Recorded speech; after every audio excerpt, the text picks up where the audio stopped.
back to Newcastle Fans TV. I'm here with Kyle, I'm here with Paul.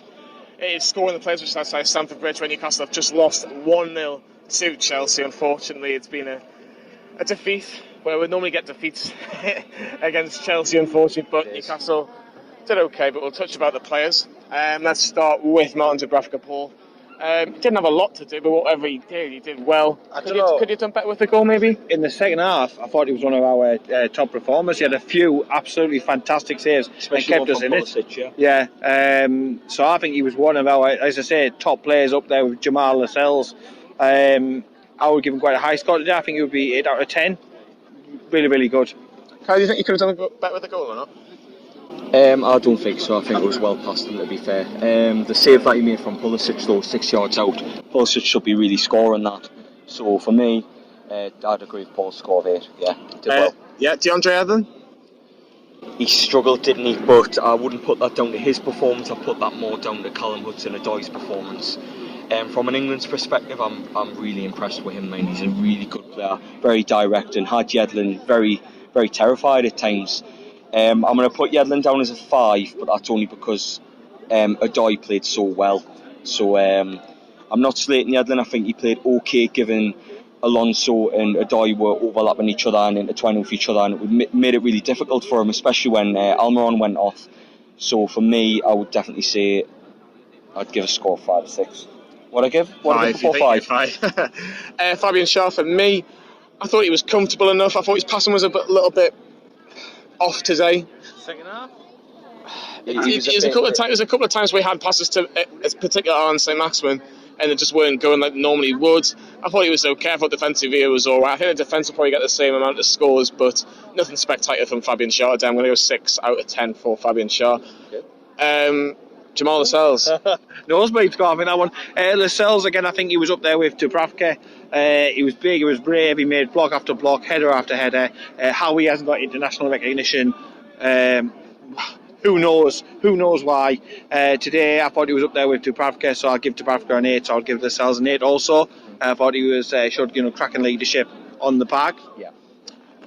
So the centre half was Kieran Clark. Kyle, was he just as good as he was against Manchester United? I thought he was, but at the same time they were targeting him. They were, especially. I think there was a moment in the first half where the ball bounced and he allowed it to bounce, and he had to think about it, and he hesitated to clear it away, and it was nearly a scary moment for Newcastle. But other than that, I thought he was really solid. You get what you get with Kieran Clark. That's exactly what it says on the tin. Very solid. I'm going to give him a 7. I thought he was really solid today, to be fair. Completely straight for the next game. Did nothing to lose it. Nothing to lose it. Dretro Willems, for me, I thought he was okay defensively. Obviously, he only had one of the very few chances Newcastle had going forward, and that was in the second half where it went into row Z. If Match of the Day don't show many chances of Newcastle in the second half, I'd rather they didn't show that one. But that's probably the only one they had. So I'm going to go 6 for Dretro Willems. Let's move into the midfield. Talk about the first Longstaff brother, and that's Matty. Got the goal against Man United. I don't think he really got in the game today, did he? After the Lord Mayor Shaw a bit. I think it was always going to be difficult to follow up that Manchester United performance. He battled, he worked hard, but he did lack a certain something. Again, I feel deflated. That performance has really, really deflated me. And I think today Matty, after the highs of last week, would probably get a 5, similar to Yedlin. Similar score. Sean? Was he any better? He's very similar to Matty. He battled, but at the end of the day, they're coming up. The two lads are coming up against Jorginho, and they're coming up against Kovacic, and they're coming up against Barkley. Think in your head. Think in the comments. I mean, how much money is Chelsea putting into that midfield? These are 2 academy lads. Sean's playing his 15th, 16th Premier League game, and then Matty's playing his 2nd. They're battled. Even if they don't have the best of games and they don't show the quality, they're still going to battle, and that's exactly what you'll get with them. I'll give Sean on the basis of today a 6, because I thought there was a couple of passes out wide that Matty didn't provide. So I'd probably give him a higher mark on the basis of that. But even at the minimal, even when they're the worst, which you could probably put on today, they'll battle for you, which is fantastic. A very good performance from the two of them in terms of effort. Miguel Almiron, I don't think we did really anything to help Joelinton today. I think when he had the ball, he looked like losing it. When he went forward, he just looked like he was like a rabbit in headlights, if I'm being brutally honest. Again, didn't he? Rather than just shoot him, I think it was in the first half, there was an opportunity. And again, hesitation is coming into his game. He's not just doing his natural thing, which would have been just to take a shot on, but you don't know where it's going to drop, you don't know where it's going to ricochet off. He's scared of it. He's scared of shots, isn't he? He is scared of it. He's scared of it, but I just didn't think he offered anything, and I'm not surprised he got hooked up by Steve Bruce early on in the second half. I'm going to go 4 for Miguel Almiron this afternoon. Paul, I'll let you continue with Allan Saint-Maximin. He likes his tricks, he likes his turns, but can we get the ball in the box, please? I would say the first 10-15 minutes, he had a few nice runs, a few flicks, tricks, that sort of thing, but after that, he was absolutely and utterly anonymous during the game. That was probably the one downside I give the midfield. They didn't give him the ball enough. It was getting frustrating. I mean, that first 10 minutes we were like, give him the ball, he will make things happen, and he was getting us pushed forward. But as the first half went on, he got less and less of it, and the second half, I can't remember him doing anything at all. So again, the score would be reflective of that, and I think you'd be looking at again, a 4 or 5. He always looked a threat. He always looked a threat though when he was on the ball. So maybe a 5, slightly higher than Miggy, but not much. Overly. Shame we couldn't have replicated that first 10 minutes for the entire duration, because then that would have been fantastic, but wasn't to be. Joelinton, for me, I feel so sorry for him in a way, but with what he gets, he doesn't do anything with it. And Kyle, I think he had one chance where it was a back post header, which was already going past him anyway. It was difficult, it was. Was it a difficult afternoon for him, was it? To be fair though, one thing that we mentioned on the radio show is that the mentality might not be there for him, but for what he had in terms of service, he didn't have any. Again, that's another downside. You could probably say that Joelinton isn't getting the service in the team at the minute. But he's in desperate need of a goal. He did all the dog work today, all the little jobs, winning the ball in the air, holding the ball up, passing the ball out wide.